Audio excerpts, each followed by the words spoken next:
কি হয়েছে তোমার? এত চিল্লাচিল্লি কেন? আমি এটা কোন দেশে আইলাম? খালি শাহবাগে আন্দোলন, কোনো কিছু হইলেই আন্দোলন।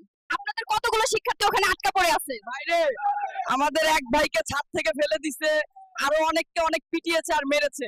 আচ্ছা, আপনারা কি হেলিকপ্টারের ভাড়াটা এনেছেন? হুজুর, আপনি ওয়াজ শেষ করার পরে আপনার ভাড়াটা সব শোধ করে দিব। তোমরা এখনই পরিশোধ করো, নইলে আমি গেলাম। ভাই দিনকাল কেমন যাচ্ছে? এত আন্দোলন এত গ্যাঞ্জাম, কেমনে ভালো থাকি ভাই? বড় লোক তো হইলাম না, বড় লোক হইলে ইউরোপ কান্ট্রিতে চলে যেতাম সবার মতো। আমরা কোথায় যাব? একদিকে শাহবাগে বুয়েটের ছাত্ররা আন্দোলন করছে, অন্যদিকে গাজীপুরে ডিপ্লোমাধারীরা আন্দোলন করছে।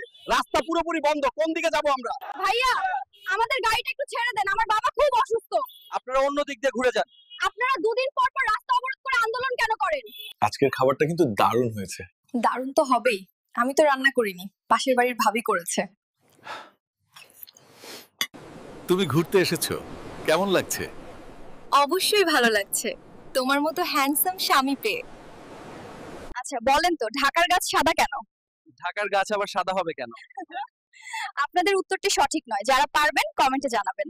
এই যে বাবুরা, তোমরা কে কোথায় আছো?